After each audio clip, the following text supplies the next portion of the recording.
Hello and welcome YouTube, Mr. Robinson back here with yet another brand new exciting video, all math-based of course, and as always, it is an honor and a privilege to be serving you here today, as it is every day here in my virtual classroom. Let's step on inside, and let's go ahead and solve quadratics now by doing something called completing the square. If you saw the last couple entries here for solving quadratic equations, we've done it by factoring in several different ways, whether it was a 1x squared or a non-1x squared kind of thing, get a little more complicated, all depending on what it is. But all of those were rational solutions, which means they were factorable. We could use zero product property and break it down. And we're going to continue to find some rational solution problems. But the point is, some of them are not rational. Some of the solutions are irrational, and we got to break it down a different way, and we got to solve a different way. Now, we did solve using square roots, but the fact of the matter was, those were already factored as perfect squares. Well, what if they are represented as a quadratic trinomial of sorts, or whatever it is, and they're not factored as perfect squares yet? You know what? You can make them like that. You can make them like that by doing something called completing the square. And I'm going to show you what that thing looks like. I don't know if I'm going to get into the nitty-gritty as to what it really means, like in a physical sense. I mean, in a way, it means that you're making a square out of it because we're not using algebra tiles. I don't think I'm going to get that deep into it. But you are actually going to manipulate your equation. You are going to create a value that goes in there and makes a perfect square trinomial for you. And that's what I want to introduce you with here. I have 20 practice problems. The first 8 are just completing the square itself, and then we solve by completing the square.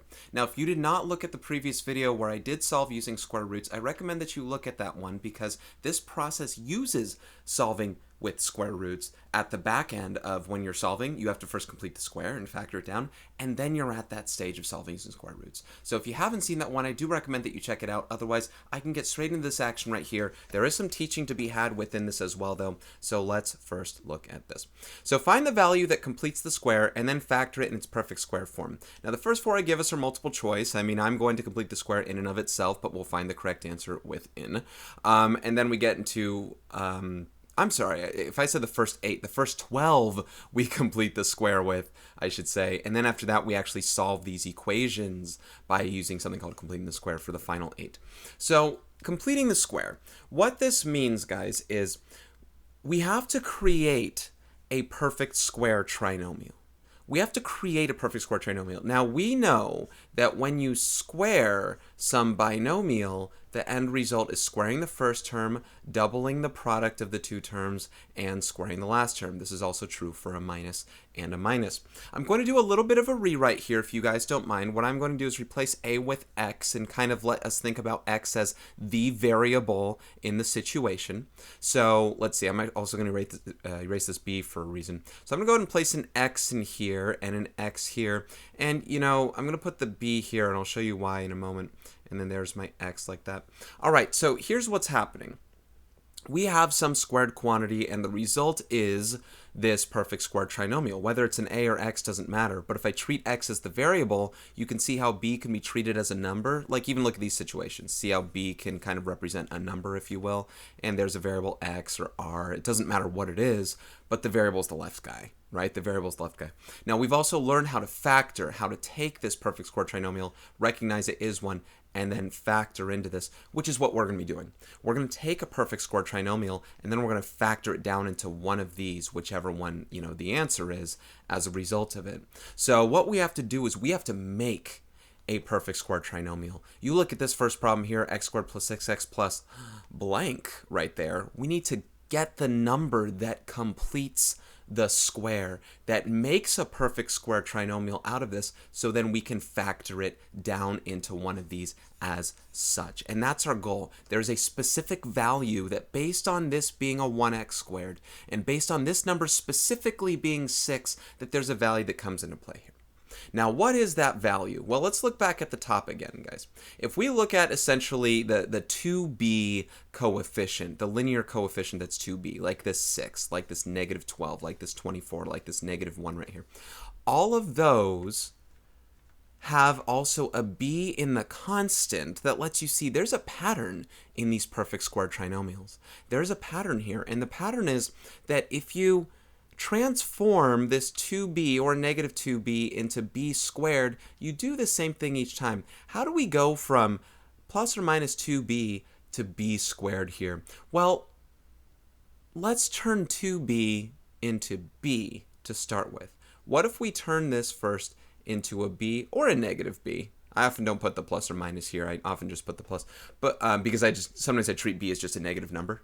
And if you don't mind, I could also do that. But we got to first transform it into a b in order to turn it into a b squared. So what do we do here? First, we take half of this value. We divide it by 2. Whatever this number is, we're going to divide it by 2 to turn it into its b or negative b form.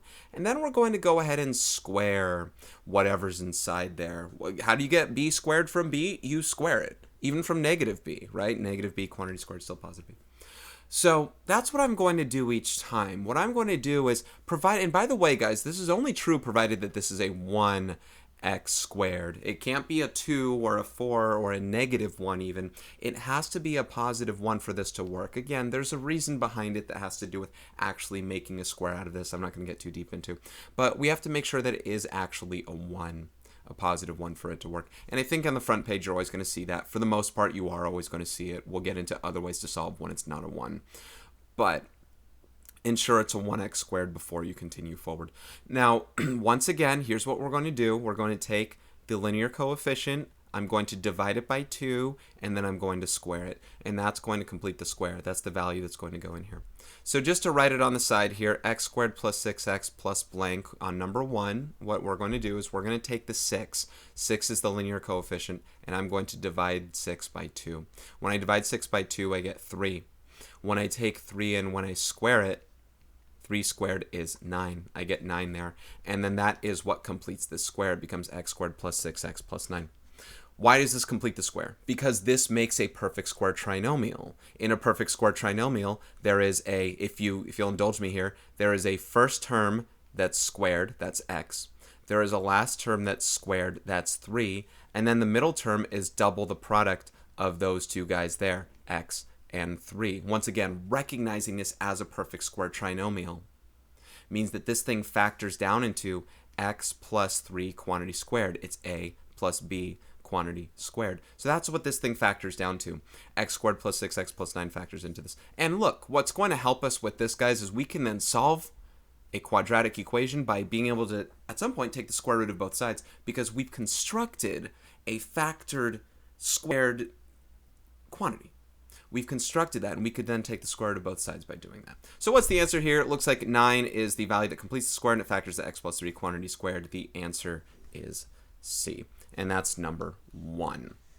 These are very fast to do. I had an explanation going into it, and at some point, guys, I'm going to go a lot faster than just all this as well. And there are a lot of different ways that I write this, so if I ever find an old video for you, I might do some other things. Let me show you a different example of how I sometimes write it. Let's take number 2, for example. If you consider r squared minus 12r plus blank, we need to find out what value completes the square here. We got to first take this negative 12 and do a couple things to it like you saw before. Another way to do this, though, to consider it is, let's pretend instead that, not pretend, but it is, let's look at negative 12 as your 2b.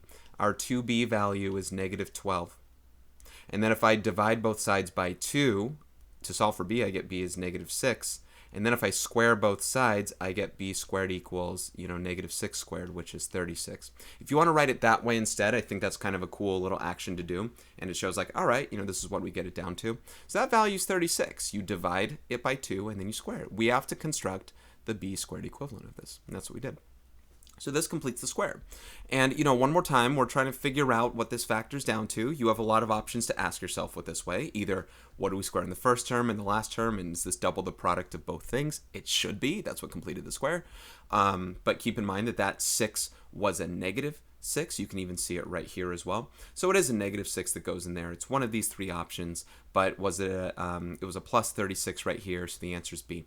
So some things I want to mention here before I move forward to really speed this up, actually. Number 1, this will always be adding the constant here. It's always addition in every perfect square trinomial, because what's happening in completing the square here is you are squaring that term, and squaring a negative as well as a positive leads you with a positive. So that's number 1. This will always be a plus right here. That will always be a plus. So this will be a minus at times, depends on how the problem's set up. And number 2, I don't know if you recognize this from the last 2 problems so far, but you see that 3 right here? Remember how that represents B? See that 3? That 3 is the value that goes into the squared portion, or into the factored portion here of your squared quantity. And then also the negative 6 right here was that value that went inside here. And yeah, that's always going to be the case. If you keep in mind that b is the value that when you multiply it to itself to become this and double to become this here, that is the value that goes inside there, right? When you factor, if you tried to factor this on your own, you said what two numbers multiply to make this and add to make this, it's the same number twice. So really, what number do you square to make this and double to get this, right? And that's negative 6. So the b value, when I divide it by 2, and get that b value, that's the number that goes into factored form. We are going to need this number for different reasons, though. So don't just think, oh, divide by 2, let's factor it down. No, you do need this number when it comes to solving quadratic equations, though, and that's why we are completing the square in the first place. Okay, so number 3. Actually, we're completing the square to factor it down, but we do need to keep balance in our equations when we do it. All right, number 3, 1y squared plus 24y plus blank. Guys, I'm going to take the 24 and divide it by 2, and I get 12. And then I'm going to go ahead and square that thing, square the 12, and I get 144. I never really had a good way to put this. Sometimes you'll have me write, or sometimes I'll write square it. If you know what you're doing with this stuff, you can also even do it mentally there. But 144 completes the square. And then the b value, 12, a positive 12, is the number that goes into factored form. 12 squared is 144. Double 12y, you get 24y. The answer is A there. And that completes the square. And yeah, like I said, this will go kind of faster over time. Now, number 4, I got to slow down on a little bit because now suddenly things are looking a little different. Let's take a look at number 4 a little more deeply. I got r squared minus r plus blank. Now, of course, that means this is a 1r squared, but that also means this is then a 1r, or a negative 1r, if you will. This problem's a little bit different because this isn't an even number. And why does that matter? Well, because we're going to take this number and we're going to divide it by 2. Negative 1 divided by 2 is negative 1/2. Not the most fun value in the world being a fraction. By the way, try and use fractions here and not decimals. Unless it's a contextual word problem, try your best to just use fractions. It'll actually be easier to compute, especially when you don't have a calculator. So let's go ahead and square that guy. Now, how do you square negative 1/2?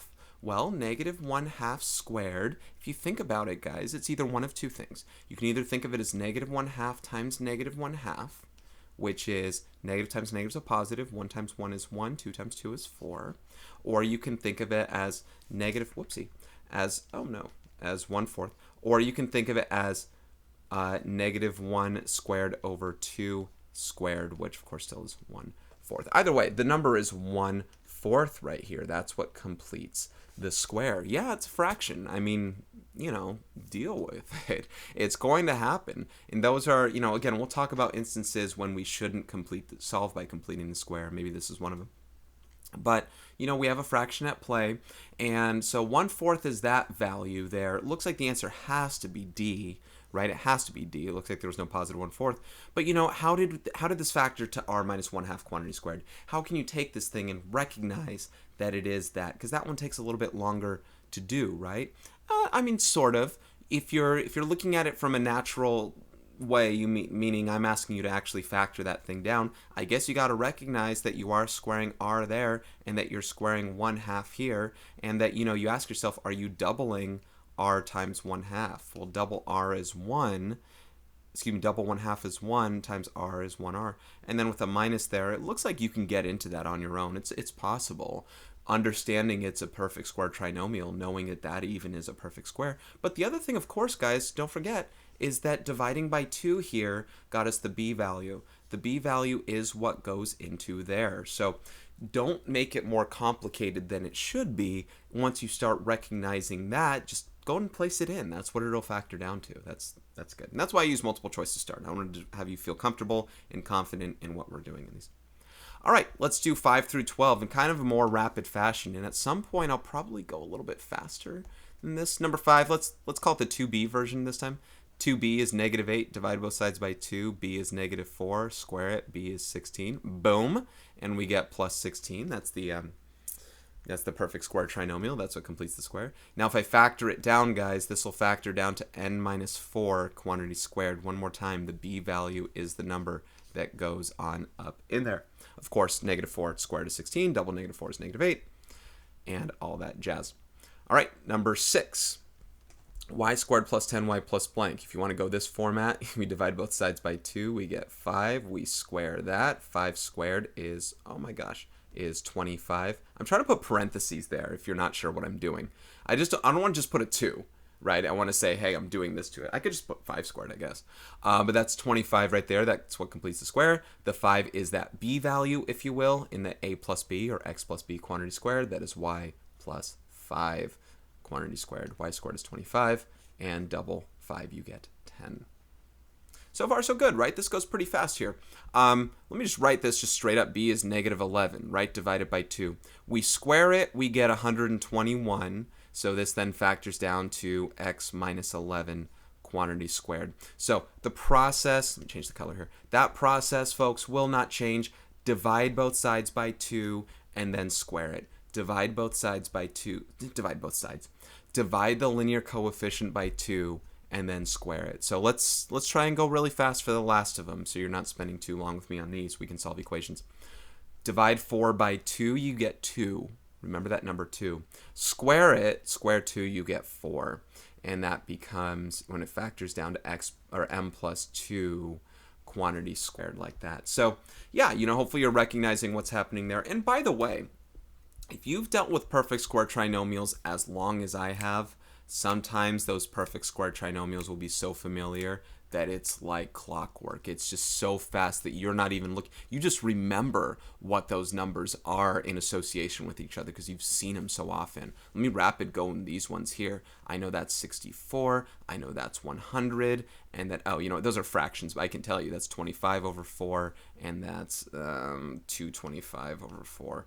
So I've seen these so often that I just know what they are, but if we have to keep going with them anyway. 16 divided by 2 is 8.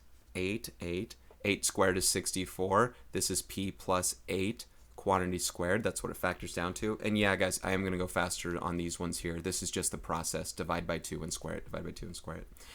Divide -20 by 2, you get -10. Square it, it's still a positive 100. Remember, that's positive. But when we factor it down, guys, remember that is a negative that goes inside there. X minus 10 quantity squared, that being the b value. Let's go and take a look at these a little bit more just to kind of, work it. The 2b was 5, if you want to work on it that way. Divide both sides by 2, we get 5 halves.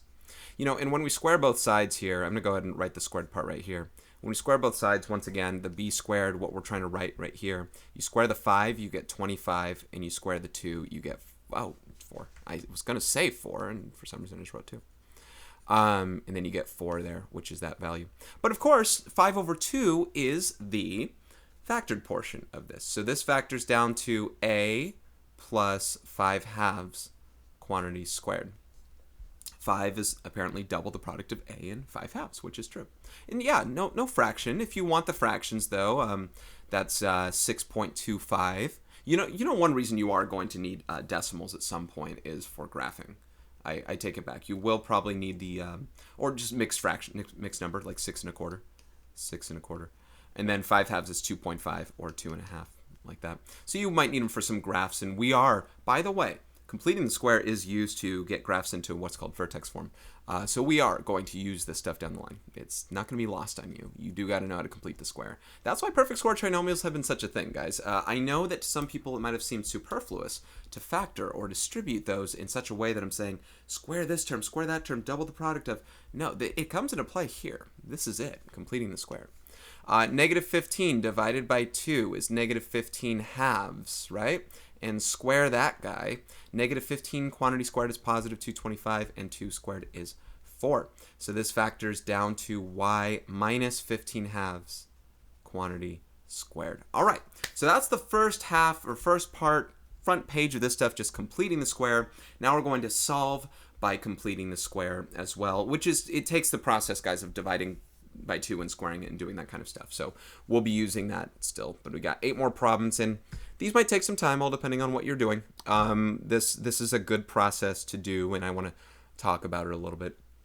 So solve by completing the square. Okay, so we're looking at this problem that says n squared plus 2n equals 63. Now, before I solve by completing the square, I already know this. I purposefully created this equation in a way that it is factorable. It does have rational solutions. So if you wanted to solve by factoring, not on this sheet, but if you wanted to remember that some problems are factorable and you can solve that way, your method is kind of your choice. So if I took this thing, remember that when we solve by factoring, it's not like I can just factor this n out and n plus 2 equals 63 and then say either n equals 63 or n plus 2 equals 63. No, remember, when you solve by factoring of different quantities, you have to set it equal to 0. We have to use the zero product property. So if you did solve by factoring, which is not what we're going to do in the end, I would subtract 63 from both sides like this, and then factoring what with a 1n squared, what two numbers multiply to make negative 63 and add to make 2, that's a positive 9 and a negative 7. And then you factor down, that gets n equals negative 9 or n equals positive 7. So, we can remember those numbers there, negative 9 and positive 7. We should expect to get those answers when we solve by completing the square as well. If you're very comfortable with that method and you understood that it was factorable, this potentially is faster to use than solving by completing the square, all depending. You know what, I'll leave that one up there actually right now, but let's go ahead and solve by completing the square now. I'm going to do that in purple over here. So in solving by completing the square, you got to complete the square. What you can tell that we have here, compared to that, let's do this. Compared to that of the last video that you probably saw in solving using square roots, where maybe it said something like n squared equals 63. Remember, we could take the square root of both sides right here because there was one variable that was squared. Excuse me, there was one variable, and that variable squared. We could do the square root thing. We can't do the square root thing here. I can't do it right here. I can't do it just like this. I can't just ignore other parts. I'd have to take the square root of both parts, and with this n here, it kind of makes it difficult. So what we're going to do, guys, is we're going to create a squared quantity equal to something, and then we take the square root of both sides there. So in order to take the squared quantity, look back at what we did here. We will make a perfect square trinomial and then factor it down as such. N squared plus 2n. N squared plus 2n are two legs of what could be a perfect square trinomial. I need to find a value that completes this square here. Now this is now an equation. It says 63. And you know what? I'm going to be adding a value here. Don't forget, a value will actually be added here. Because this is an equation, I'm not just completing the square anymore. I'm trying to solve this equation. Because this is an equation, because I'm going to actually find a value here, and I'm actually literally going to add a value here on this side of the equation, I have to do it to the other side of the equation as well. So here's an important aspect of this. Whatever you do to one side of the equation, you have to do to the other side of the equation. It is an absolute necessity. I'm literally going to be adding something right here. What is that value I'm going to be adding? Well, I'm going to take the 2, because it's a 1 quadratic, 1n squared. I'm going to take the 2 and divide it by 2 to get 1, and I'm going to square that to get 1. So if I add 1 to this side, I have to add 1 to that side. So divide it by 2 and square it. The linear coefficient, divide it by 2 and square it. Now, why did I do that? I did that because this is a perfect square trinomial, and I can now factor this down to a squared quantity. What is that squared quantity? Well, we just practiced this on the other side. It is n plus 1 quantity squared. That's what it factors down to, n plus 1 quantity squared. And 63 plus 1 is 64. So we have constructed now, we're at the stage of this problem where we would have been in the last video where I solved using square roots. Imagine that none of this was here and I said, hey guys, solve this equation. You would have likely solved using square roots. You would have said, let's take the square root of both sides, like that. And that's exactly what we're going to do right now. Let's go ahead and let's take the square root of both sides, because now we're on our way to solving there. And that becomes n plus 1 on this side. Really, remember, it's the absolute value of n plus 1, but provided that you put a plus or minus here, we all good. Now, 64 is a perfect square. I can take the square root of it, and I get 8. Plus or minus 8. So I subtract 1 from both sides there. I'll get n equals negative 1 plus or minus 8. If I do negative 1 plus 8, I'll get 7. And if I do negative 1 minus 8, I'll get negative 9. So there's the answer there, or the two answers, if you will, as most quadratics would have two solutions. n equals 7 or n equals -9, which is not unlike what we had here, right? The same answers. You'll go, oh man, this was such an easier process to solve by factoring, Mr. Robinson. If only I did. Well, let's hold our horses. For one thing, it was really the same number of steps. For another thing, you'd have to know that it's actually factorable for it to work. And for a third thing, some people aren't as fast at factoring. They're actually figuring out those things. So, but the real key to all this is it has to be factorable for you to solve by factoring. Solving by completing the square is done because some problems will not be factorable. They will not have rational solutions. And I think 14 also has a rational one. But after that, we're going to deal with some irrational solutions. Non-factorable and not a good way to work it. And to be honest, guys, I personally would rather solve by completing the square if it's set up in this way.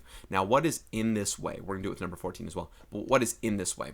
Well, for one, I have a 1x squared or 1n squared or whatever it is. For another thing, I have an even linear coefficient, which as you could tell is good because when I divide it by 2, I get an integer. And the third thing, I already have a number on this side of the equation. If I got to solve by factoring, I got to subtract it over. That's not hard to do, but I got to still move it over. This one is set up for solving by completing the square. Remember, I don't want the 63 on this side. I want a number that I need to complete the square with, and 63 or -63 isn't that. So putting it on this side is kind of what I want anyway. So this problem is set up the exact same way. I got a 1n squared, I got an even linear coefficient, and I got another number on this side of the equation. So let's go ahead and solve by completing the square. I'm going to go ahead and do n squared plus 22n plus blank. We need to find out what number goes there, equals 48 plus blank. Whatever you do to one side, you have to do to the other. Now 22 over 2 is 11. And 11 squared is 121. So 121 completes the square here. Whatever you do to one side, you do to the other. And remember that number was 11 that it factored down to. So n plus 11 quantity squared equals 48 plus 121 is 169. Now I take the square root of both sides here. And 169 is once again a perfect square. As I stated, this was a rational solution case. The square root of 169 is 13, but of course do not forget that plus or minus. And I subtract 11 to both sides and I'll get -11 plus or minus 13. Now -11 plus 13 is 2. -11 minus 13 is -24. And those are our two solutions there. Once again, as the solutions were rational, that does mean this would have been factorable if you subtracted the 48 over and used zero product property. I won't steer you away from factoring using zero product property when it comes to, when I say I'm referring to my students, when it comes to an exam of sorts, I suppose, unless I'm asking you to just complete the square. But you got to know, once again, that it is factorable.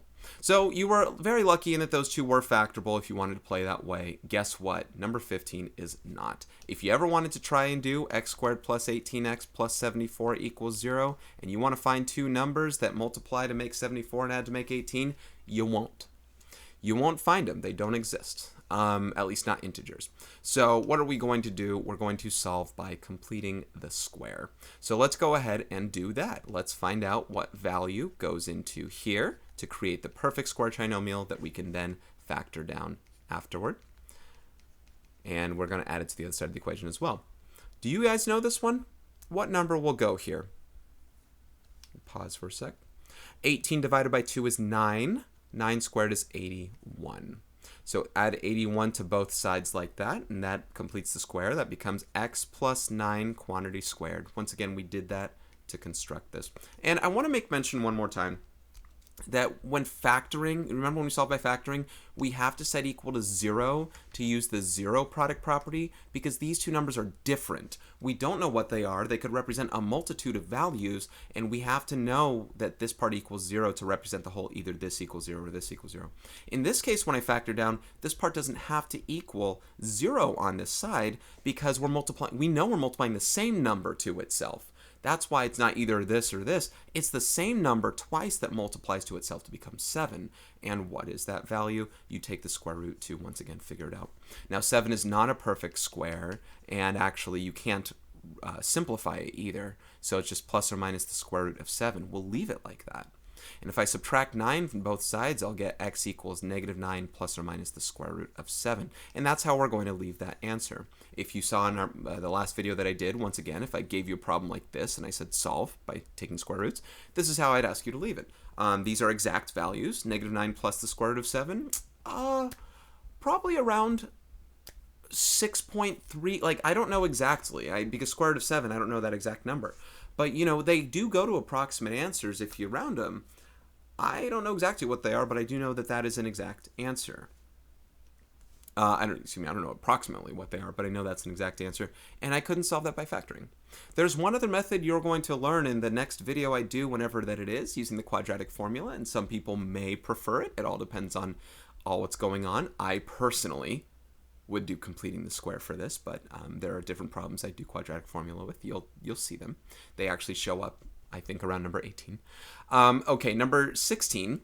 And once again, I'd solve by completing the square here. I don't care how large this number is. I don't trust my factoring with 126 to have as much fun with that, so I'd rather do this here. So let's complete the square here, x squared minus 12x. Remember, this is a plus. No matter whether this is minus or plus, that'll be a plus right here, and add to both sides. Negative 12 over 2 is negative 6. Negative 6 squared is 36. So divide it by 2 and square it, and we get that right there. So this becomes x minus 6 quantity squared equals, and this becomes 162, I think? I don't want to mess up. I messed up on my previous video, guys. I divided 1080 by 15 and got 720 instead of 72. My bad. I'm sorry. That's what I do by doing it in my head. I got the right number thing. Somehow I don't know. I don't know.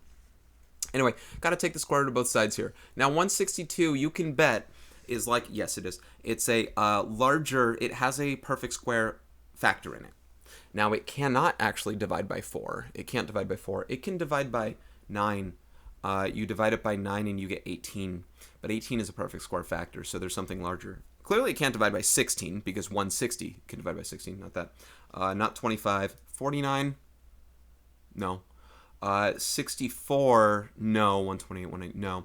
But 81, it can divide by 81. And you turn that into, hold on, this is x minus 6 equals. By the way, if you ever want to do side work on this, I sometimes recommend this to students, and you'll probably see me do this in other videos. Maybe you work on this on the side, and you go, okay, here's 162. And that's root 81 times root 2, which is 9 root 2. Maybe do some side work, because otherwise you're just going to have this sit around and go, I'm waiting, and you're going to rewrite that each time over and over. Just do it on the side, try and simplify it, and then you get plus or minus there, and that'll be 9 root 2, like so. Okay, so then you add 6 to both sides, and you'll get x equals 6 plus or minus 9 root 2. That is a simplified exact answer. That is what we want. It's what everybody here wants. All right. 4 more problems to go. So there were the first 4. 17 should be simple enough, and then 18, 19, 20, throw in a couple wrinkles. We're going to have to play with all those wrinkles there. This one, actually, if... actually, no, I don't think this is factorable. I was going to say, no, it's not factorable. So, okay, but this one here, what's different is this time being set equal, not just being set equal to 0, but not already isolated with that constant. See, 14 is not the value that completes the square. You might already know what it is, but it's not 14. So if it's not 14, guys, move it. Get it out of the way and say, I want to subtract this thing over. It's not the value that completes my square. I need something else to go there. I need to find out what value goes there, and in which case, with this negative 14 over here, that value is going to add. So I actually want to move that constant out of the way, knowing it's not factorable. So 8 divided by 2 is 4. 4 squared is 16. 16 is what completes the square, so I'll put a 16 on both of those there. Okay. So factoring that down, we get a plus 4 quantity squared. Once again, 4 squared is 16. 4 doubled is 8. Negative 14 plus 16 is 2. And if I take the square root of both sides, we'll get a plus 4 equals plus or minus the square root of 2. As I took the square root without drawing the symbol there. I hope you're okay with that. And then subtracting 4 over, we get a equals negative 4 plus or minus the square root of 2. And those are your 2 solutions there. So, once again, when the solutions are irrational, guys, and you have a 1, a squared, and an even linear coefficient and such, it's really completing the square is not too much of a bother. And above all else, everything from here downward is something that we just practiced in the previous segment. So it's not like this part's foreign at all. We just did like 20 problems like this before. So it's really, it's pretty fine there. 18 is not as fun for completing the square. Now, I'll be straight honest right here. This actually, I think this is also factorable. But in terms of practicing with completing the square, what if it wasn't factorable? And really, part of this is not just here's how to do it by completing the square, but it's also saying when we learn our other method, you'll realize what the drawbacks are of not wanting to solve by completing the square this way. And I'm sorry for giving you a, I'm not going to say hard, but one that's more daunting. We'll have to deal with fractions. So one that deals with fractions and says like, okay, let's show you why this method is not preferred, or why this problem is not preferred to use the completing the square method. And then recognize that for the future when you can choose your own methods later, even if this wasn't factorable, because obviously factoring this would be best. If I did factor, this would be, whoopsie, this would be v minus 8 times v plus 5. So just so you know, our answers here should be v equals 8 or v equals negative 5. So, okay, awesome. Those are our two answers. But here, let's go and do the completing the square thing. So let's go ahead and add the 40 to both sides. If that's not the value that's going to complete our square, then something else will be it. I want to figure out what it is. So I'm going to add this to both sides here. Let's move that.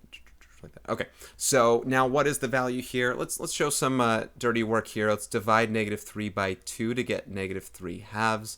And let's square it to get negative 3 squared is 9 and 2 squared is 4. So yes, I'll be adding 9/4 to both sides of this equation right here. Okay, now a couple things here as we work this down. Number one, this factors into v minus 3 halves quantity squared. Yes, that is a minus 3 halves that goes there. Okay. That's the b value. Again, that's the nice portion about this. You do know what's going to go down here without having to play with factoring too much. That's the benefit of having perfect square trinomials. And now, look, I want to combine these things here, as they are both numbers. I'm going to multiply top and bottom by 4. 4 over 4 to turn this into 160 over 4 plus 9 over 4. So this becomes 169 over 4. I'm sorry that it's a fraction or that we had to work something with that fraction. There is good news to be had on this part, though. As I take the square root of both sides, I will get... I have a perfect square up here and a perfect square down here. We haven't yet played with simplifying radicals of fractions when they're non-perfect squares and such. Someday that's going to be a thing. But it's more in the case of just simplifying radicals in general. That's what I want to play with more. But yeah, it's going. In fact, I think it will be a thing on this problem right here. I think we're gonna have to deal with it. So here we go. V minus 3 over 2 equals plus or minus. So remember, this is the square root of 169 over the square root of 4. And the square root of 169 is 13, and the square root of 4 is 2. So if I add 3 halves to both sides, I get v equals 3 halves plus or minus 13 over 2. Now, even though we have fraction portions here, they're not going to become fraction portions. The good news is we got a common denominator, and if it's better for you, it actually won't be a fraction in the end. If I do 3 halves plus 13 halves, that'll become 16 halves, which is 8. Or if I do 3 halves minus 13 halves, 3 minus 13 is negative 10, and negative 10 over 2 is negative 5. And those are the two answers there, 8 and negative 5, which is what we got up here. Like Mr. Robinson, this was torture. Why would I ever solve by completing the square when I could have factored? Good point. I would have factored as well. I'm forcing completing the square on you here. I was just showing you in factoring that's the same answer. And furthermore, that method would be preferred. But you know what? They're not always factorable. They're not always factorable. But you know what else? There's another method you're going to learn later called the quadratic formula that I would prefer, if this was not factorable, that I would prefer to use here instead of even completing the square. So, they're just options, all depending on what you're using there. I'm forcing this on you, but alas. There we are. Hey guys, so as I was recording, I randomly ran out of disk space on my hard drive. A couple reasons. One, I'm doing a lot of, I'm a softball coach and I'm working with a lot of projects and files and stuff, and it's racking things up. And I forgot to empty my recycle bin from like 30 gigabytes of stuff, so my thing stopped on me as I was recording the middle of this question number 19. So I just erased what work I had to restart because I don't know what the flow of the conversation was, and I don't know what time it officially stopped at, so I figured I would just redo this one here. And yeah, here we go. All right, so last problem we did here was this one where there was the odd thing, and I'm sure in my conversation I mentioned that this one, obviously solving by factoring is the best method for this one, and completing the square, maybe not. But, you know, on problems like these ones right here, it just depends on, is it factorable? Are you going to spend the time trying to see if it's factorable while you're doing this? We'll find out. So number 19, you know, what you do for every problem, doesn't matter what problem it is. But for every problem that you do, you always look for, is there a greatest common factor of anything for an equation so you can reduce things? And the answer in this case is yes. I can factor out of 3. If I factor out of 3, I get 4x squared minus 8x plus 3 equals 0. And if I divide both sides by 3 from here, I'm going to get 4x squared minus 8x plus 3 equals 0. Now, you can check to see if it's factorable. I believe it is, but you are solving by completing the square, and I want to show you the kind of, you know, more or less the headaches that are involved with completing the square with this process. And, you know, it kind of sounds weird, once again, for me to say that I'm forcing something on you that I prefer for you to not do, but it is a method to show that you can do it still. Some people will prefer. I don't mind it for this kind of problem. I'll show you what part I don't mind here. So listen, I still subtract the 3 over. And what makes this problem different than the other ones, guys, is this is not a 1x squared anymore. It is a 4x squared. So here's what we don't do. You don't do the plus thing now. This does not become suddenly some sort of add this to both sides in its current state, because this is not a 1x squared. There is a way to kind of do it with it. It's not my preference, because we talk about completing the square, and you'd still have to be careful with things you do with it here. So take my word for it. We don't do this portion right here. Save that for a moment. What we have to do is we can't complete the square unless it's a 1x squared. So let's go ahead and let's factor a 4 out of these two terms, not the x. I understand x is the greatest common factor, but I still want a quadratic here to complete the square. And this is where we complete the square right here. So whatever you add to one side, you add to the other side here. And here's another part you got to be careful. Let me show you. Negative 2 divided by 2 is negative 1, and negative 1 squared is 1. And so this is a 1 as well. But here's where you got to be careful. This isn't really a 1. And you're like, what are you talking about, Mr. Robinson? Look at it. It's a 1. Do you see this? What? Is it a... No, see, it's not really a 1, because you have to remember, 4 is multiplying by these values here. I'm not going to distribute the 4 into this, but 4 is multiplying by these values here. If I did distribute, you'd realize this is not really a 1, it's a 4. So technically, I didn't add a 1 to this side, I added a 4 to this side. So when I put plus 1 here, I have to note that it's got to multiply by 4, the same 4 that we saw here. That's the balance in this equation. You have to make sure that you do that portion. Now, my goal of doing this was to still factor this thing down. I don't want to distribute the 4 into here. In fact, I'll leave it outside. I'll go ahead and factor that thing down, x minus 1 quantity squared. Again, negative 2 over 2 is negative 1. And then, 1 times 4 is 4, and negative 3 plus 4, well, that's 1. That's good, I guess. But, now we're at this stage here where 4 is kind of still right here, and we got to divide both sides by 4 because I need to isolate the squared quantity there. And that gets me x minus 1 quantity squared equals 1/4. And now is where I take the square root of both sides. And we get x minus 1 equals plus or minus, and the square root of 1 is 1, and the square root of 4 is 2. So add 1 to both sides, you're either going to get x equals 1 plus 1/2, or x equals 1 minus 1/2. And this is a class with algebra stuff. I'm not going to teach you how to do this stuff here, but 1 is 2 over 2. So 2 over 2 plus 1 over 2 is 3 over 2. Got to be able to work your common denominators there.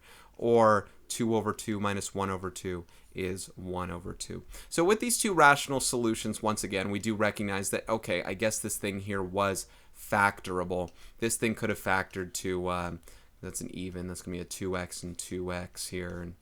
And because that's a minus and plus, it's minus and minus, and I guess a 3 and a 1. Yeah, negative 2 minus 6. So it would have factored down to this if you knew to factor down to that, and then here would you got an x equals 3/2 and x equals 1/2 if you worked it out. So yeah, it's possible to factor that one as well. And, one more time, if it's factorable, you got to play with it to see if it's factorable. I'm comfortable with this.